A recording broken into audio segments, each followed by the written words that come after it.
Is Saturday, February 19th at 5:37 p.m. Central Time, and come on in and get you a seat. We're about to meet the producer, director, writer uh, of this incredible movie that I just watched today. I got a pre-release screening, so like Oprah used to get before she'd have a guest on, so she could watch the upcoming movie. Well, just call me Oprah Lowry.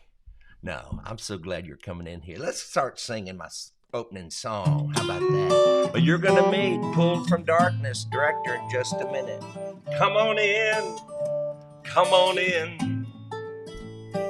Pull up a chair and tell me how you've been. We're fixing to sing. I'm doing the lead. So if you would sing the harmony. But if you can't sing in tune, well, that's okay because I can't hear you. Just don't forget your decaf unsweet tea. Then sit up straight and sing along with me. Come on in, come on in. Pull up a chair and tell me how you've been. Just don't forget your decaf unsweet tea. Then sit up straight and sing along with me. Yeah, sit up straight, sing along with me. You know, I am so glad you're here. There are right now 1,232 of you watching on YouTube, Facebook, and Twitter. And if you're watching on Facebook, make sure you hit the notification button. So when I go live, just whenever, you'll be notified. And that way you can tune in real fast. Or on YouTube, make sure you subscribe, ring the bell, give us a thumbs up. That way you will be notified too. How are y'all doing? I've missed y'all too. It's been a couple of days. I went yesterday to sing at the Dallas Theological Seminary, y'all. I was a little bit nervous. You know, I told them this was my first day in seminary, but all those students, they're so bright and sharp and young. And so I just had a good time with them. And then I drove back home and I talked to George A. Johnson about let's promote this movie that's about to be released. I have a sub-starring role. Actually, he really turned my part into something kind of fun to watch. I actually enjoyed myself. I was a little nervous because I am no actor. You know that. Okay, let's see let's sing something before he comes on because we got to sing together. That's what this is all about. You know this one. Power in the Blood. We're working through them alphabetically, and hopefully Kevin is going to have us some new tracks soon. All right, sit up straight, everybody. Let's sing. Would you be free from your burden of sin? There's power in the blood, power in the blood. Would you or evil a victory win? There's wonderful power in the blood. There is power, power, wonder-working power in the blood of the Lamb. There is power, power, wonder-working power in the precious blood of the Lamb. Would you be free from your passion and pride? There's power in the blood, power in the blood. Come for a cleansing to Calvary's tide. There's wonderful power in the blood. Sing, y'all. There is power, power, wonder-working power in the blood of the Lamb. Everybody, there is power, power, wonder-working power in the precious blood of the Lamb. In the precious blood of the Lamb. Yeah. Oh, I hope you're singing with me. This is so good for us to sit up straight, get deep breaths in our lungs, especially as we age. And then let's sing this one. Oh, I love this one. Oh, I want to see him. Think about these words, y'all. Let's sing. Come on. As I journey through the land, singing as I go, pointing souls to Calvary, to the crimson flow. Many arrows pierce my soul from without within, but my Lord leads me on, through him I will win. Sing, oh, I want to see him, look upon his face, there to sing forever of his saving grace. On the streets of glory, let me lift my voice.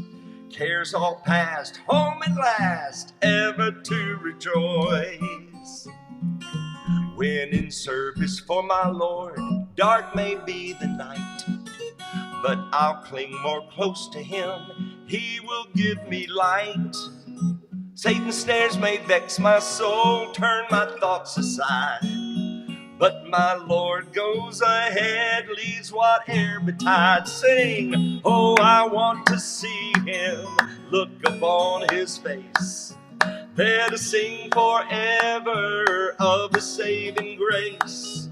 On the streets of glory, let me lift my voice. Cares all past, home at last, ever to rejoice. Cares all past, home at last, ever to rejoice. Oh yeah, oh yeah. Oh, and this classic Bill Gaither song. Oh, sing with me, y'all. Think about these words too. I had nothing but heartache and trouble. I was seeking for fortune and fame. I had nothing but doubts and confusion. Oh, but now I have everything.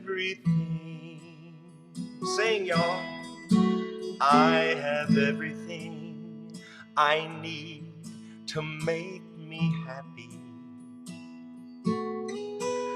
I have Jesus to show me the way, for he saved me, then he gave me life eternal. And now I have everything. I was making big plans for my future. I had lived a lifetime in vain, but I prayed for life's only meaning. And now I have everything. I have everything I need to make me happy.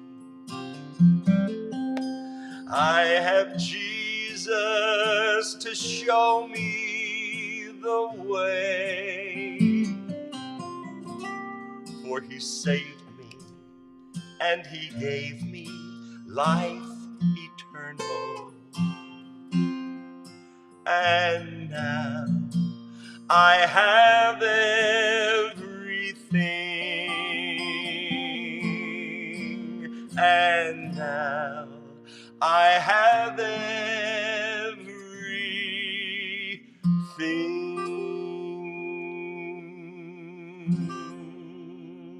And release.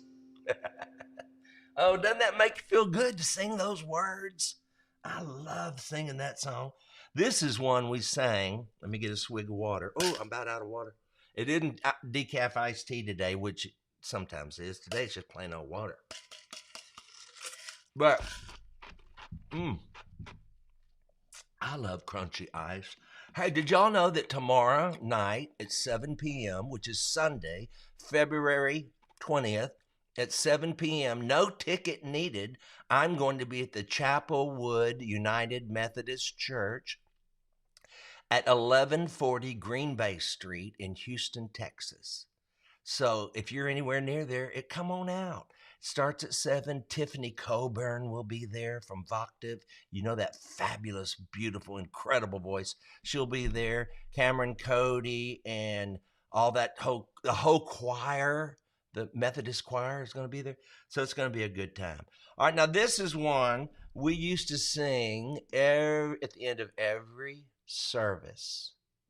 Are you ready? It goes like this.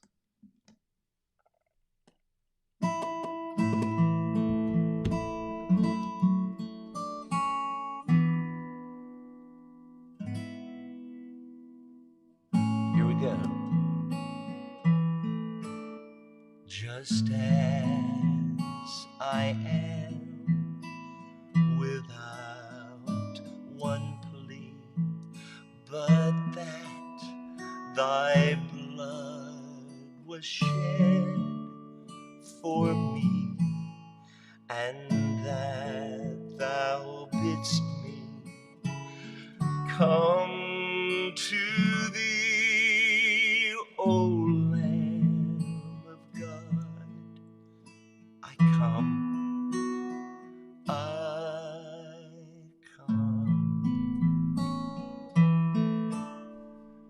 just as I am, and waiting not to rid my soul of one dark blot, to thee whose blood can cleanse each spot, O Lamb of God. I come, I come. All right, let's sing this last verse. Just as I am, thou wilt receive, wilt welcome, pardon, cleanse, relieve, all because thy promised I believe, O Lamb of God. I come, I come. Makes you feel like you're at the end of a service at a Baptist church, doesn't it? Or Billy Graham crusade. You know, he played that song at the end of every service, every crusade. That was the closing hymn for his entire career, I guess. A crippled lady, I believe she was a paraplegic, I think, wrote that. And that's the story I heard. And I'm sticking to it till y'all can prove me wrong, which could be proven easily. I'm proven wrong all the time because, I'm still learning. We're all still learning. Listen, if you're not still learning, you've stopped. If you know all you need to know about God, you are stunted growth. You are stunting yourself because you don't. And anybody who says they do, run from them.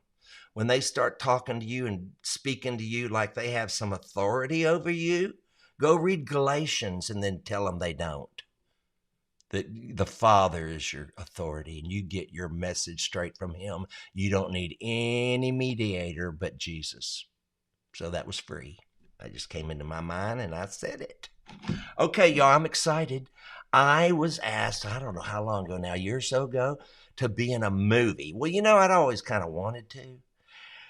And they were going to come here. I didn't have to go anywhere. They were coming here. They all flew in, I guess, and set up a set at a little church where I had a little office. I play a missionary and who helps solve this dilemma, this story. And it's an incredible story, but I don't want to tell you. I want George to tell you as much as he wants you to know, because when it's released, I want to tell you this. I cried about 4 places in this movie. I mean, cried. You know that kind of cry you're glad when you're alone? That kind of, remember when you were a kid, it was kind of, I mean, and then one time it was this joyful cry. Because sometimes I'll cry when I'm laughing too, when I'm overwhelmed with the goodness of God, or overwhelmed with God doing something wonderful, and it's right before your eyes, and oh gosh, you got to see this movie. Read my lips. This is not a spammer talking to you. This is Mark Lowry talking to you. All right, I'm going to bring on my special guest. Would you please welcome Mr. Let me get my side by side, George A. Johnson. Hey, George.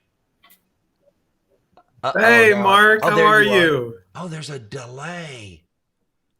Okay, here's what I want you to do, George. Oh, We're really? gonna hang up, and I'm gonna have you come right back. Yeah. Okay. Oh, wait. Now it might not be a delay. Talk a Okay, little bit. sounds good. Oh no, let's do the hang up. Okay. Y'all, he'll call me right back.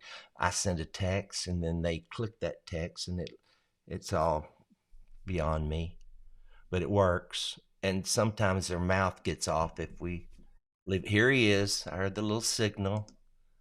Let's put him. Can I hear you now? All Hello. right. Is that working any That's better? better. That's your mouth is on this end is uh, with your voice. Okay, George. Let's start from the beginning. How did you come about writing, directing, producing? How did this true Yes. story come to you? True all the way through. Did you find yourself tempted at times to think, now, come on, that's just No, how I I would? didn't, because Oh, I good. think God is that big. Yes. He Awesome. never Awesome. ceases to amaze me. Amen. Well, first, before I get started, I love the music. I wanted to sing along with you. Actually, my wife did, but I Good. wasn't sure if my mic was hot and I didn't want to ruin the show. I But had that you was muted. awesome. I should have told you. That's okay. So basically, my friend Lonnie Norris and Lonnie and his wife Connie were the executive producers of this movie, and they were missionaries for about 10 years over in Russia and Europe, and they knew a lot of the people involved with the story. And so, you, real life you, had approached him. Your character had approached him and told him about this story, and they just were like, "This is an amazing miracle." They're like, "This story has to be told." And so, Lonnie came to me at that time and said, "Hey, I've got this great story. We've got to talk about, discuss it and see if this is something we might be able to turn into a movie." And I was working on another film at the time, so I was like, "I'm sorry, man. Just right now, I've got something going on, so I had to, finish this other project I was working on." So he went off over the next 4 or 5 years and spoke to several different production companies, and thankfully, God didn't open the door with any of them. So he came back to me about 3 years ago and said, "Can we please just sit down? I just want to tell you the story." I said, "Yeah, for sure. Let's grab some coffee." So we sat down and he told me the story. And about 10 minutes in, I was just like, how has this not been made into a movie? This is like the most amazing true story. And then, I knew like the basic story, but then we went over to Armenia and we interviewed a lot of the people involved, and it's also Texas.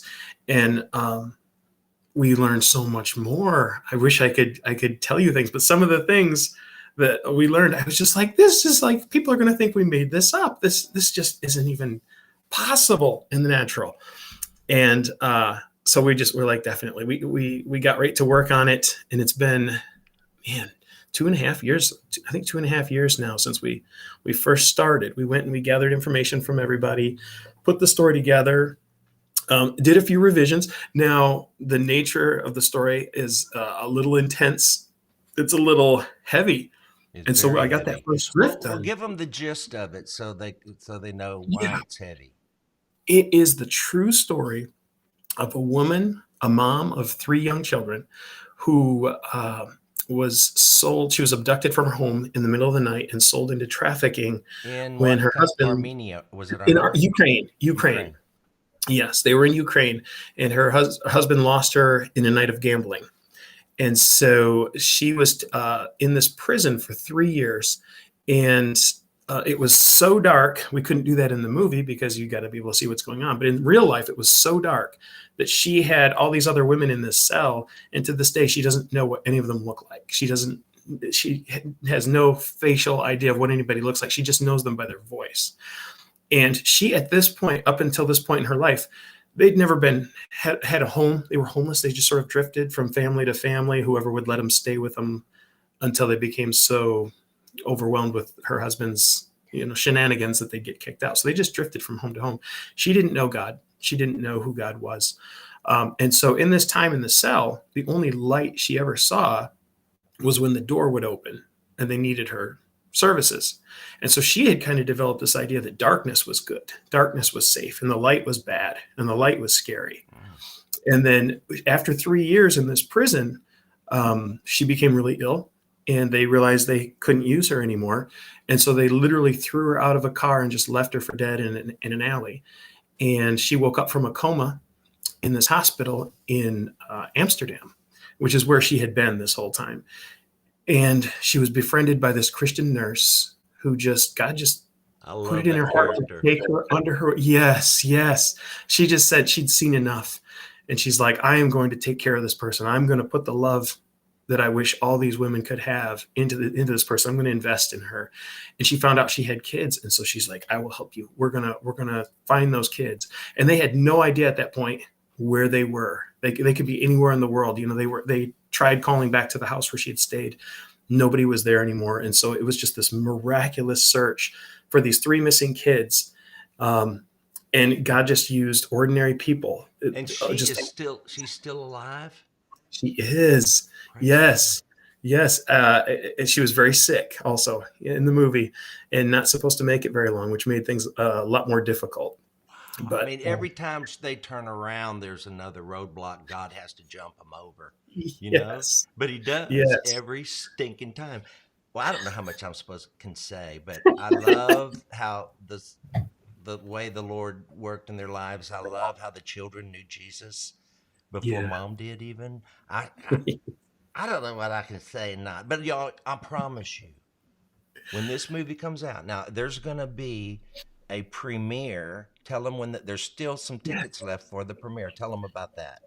That is true. If you were in Indiana or anywhere near Indiana, and if you want to come see it months before anybody else, on March 12th at 7 p.m. at the Embassy Theater in Fort Wayne, we're going to have a pre-release screening. It's not even a premiere yet. It's going to look a lot like a premiere. A lot of the cast will be there. Some surprises will be there. It's going to be a great night, and this amazing historic theater seats 2,500 people. So I've never watched a movie with 2,500 people before. Wow. This is going to be amazing. That is and about Experiencing half this. the tickets are already sold. So if you Yeah, want to go, you need to get your ticket. And I yeah, and promise you this too: you need to bring Kleenex. You do yeah, not want to watch this movie without a box of Kleenex in your lap, and you don't need to share. You're going to need all of them. yes, that's true. I mean, a That is couple true. times I was just thinking, thank you, Lord, that I'm not, because a couple times well, first of all, I jump about 6 times in there. I had my Bose headphones on so I could really hear good, Oh because yeah, usually I have subtitles, but those aren't ready yet. So I had to right. really listen, because I have subtitles on the news. I don't ever have the subtitles off on my TV. So, but I could understand them, and it was, and then the music is so majestic. Oh my gosh. And it shocks you at times when the music is so in sync with what's happening on the screen, and it will make Yeah. you, I don't know what, it'll make you shout. It made me squeal like a fourth grade schoolgirl a couple times. Yes, it does get intense here and there at the Yeah. beginning. What do you think the rating will be? We're pretty sure it's going to be a PG-13. Okay. Because The oh, go ahead. yeah, there's no bad language, of course, and No, there's no any sexual stuff other no, than the innuendo of what's happening, You know, Right. she's being trafficked. That's obvious what that means. Okay, Yeah. Lamona Miller wants to know, how can I get tickets? Oh, awesome. Lamona, you would just go to www.homesickmedia.com. It's actually right there below my name.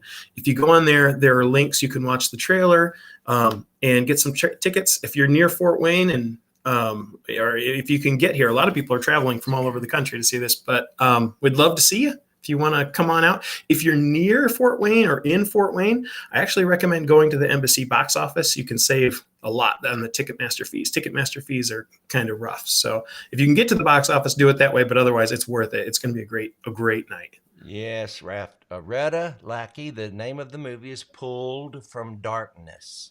What's Yes. the name of Thank that's you, Rhett. Terry M. Smith. The name of the movie is Pulled from Darkness.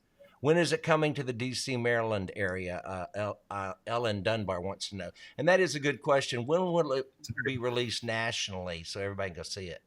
That is a great question. Thank you, Ellen. It's actually, we're not sure yet. We're having this pre-release screening, and then it's going back in the vault for at least a few months, I would imagine. We're going to do some film festivals, so it'll start popping up in film festivals, but then we have a lot of distributors that we're talking to. We need to figure out which one is God's choice for us, which one is the right way to go. And once we have a distributor all set, then the hope at this point is a national theatrical release for it. Well, and then, everywhere I after hope that. so. I mean, if Yeah. not, you're going to have to release it on DVD or something, because Oh, yeah. people got to see this. Okay, listen, bring your wife in. Introduce everybody to your bride, your lovely co-producer. Come on in here, lovely co-producer. Hey, Hello. Now, she was singing with you the whole time. I love That was fun. Oh, good. Well, we go live when I'm home about every day, just at some point. But then most people watch it on the replay because they're, they're not at home when I go live or whatever. But I love this. Now, what was your involvement in the movie? I helped produce, and then And I what does that? also Okay, tell us novices, what does that mean when you help produce? that means that you are there from the very moment of conception to the very end. So you're doing a lot of the logisticals. You're looking at hiring and bringing people onto the project, a lot of organization, and really just keeping things running smoothly as it goes along. Well, you did a great job. Let me just tell you, my day was fantastic. I loved all those people. I loved my wife didn't make the cut, but I tell you what, they cut 45 minutes. That doesn't matter. I mean, because that's when stuff happens. I've heard in the movie business, you don't know what's going to be there till you see the movie. Yeah. We're going to have to do a director's cut because 45 minutes were cut out in order to get it down for like a wide release. Yeah. Well, So I'm glad you did, because that, I hate movies that don't know when to quit. I know. I have yet to this day have not seen the Judy Garland movie. What is that big one, Over the Rainbow? Mm-hmm. Oh, Wizard of Oz. I've not seen that one, and I have not seen the big Civil War movie, Gone with the Wind. Oh, yep. It's 3 hours long. That's time you will never get back. I just couldn't. I can't. No, hour and a half. I'm with you. Huh? Yeah. I'm with you. Yeah, I like the hour 30 is the sweet spot. That's a sweet spot. Well, I ended when I finished the movie. I was at the right place. I love that you tell First of all, I love documentaries. And I love true movies. They're my favorite. Things that really happened, right? Like your movie. Yep. And I love that at the end you update us on how they're doing. Yeah. Oh, love that. I was watching that the other day. I've seen this movie 100, 200 times. And I was watching it the other day and I just started weeping again. I mean, I was like, how is this possible? I know this is coming. This is a powerful story. This is a powerful story. Well, listen, thank you so much. And don't go anywhere. I want to talk to you a little bit offline. So I'm gonna tell you guys, I'll see you when I see you. And hopefully I will see you tomorrow night at the United Methodist Church. Let me go see what that is again. Chapel Wood United Methodist Church. Starts at 7. Just walk in. You don't need a ticket. It's fantastic. All right. I love you guys, and I will see you when I see you.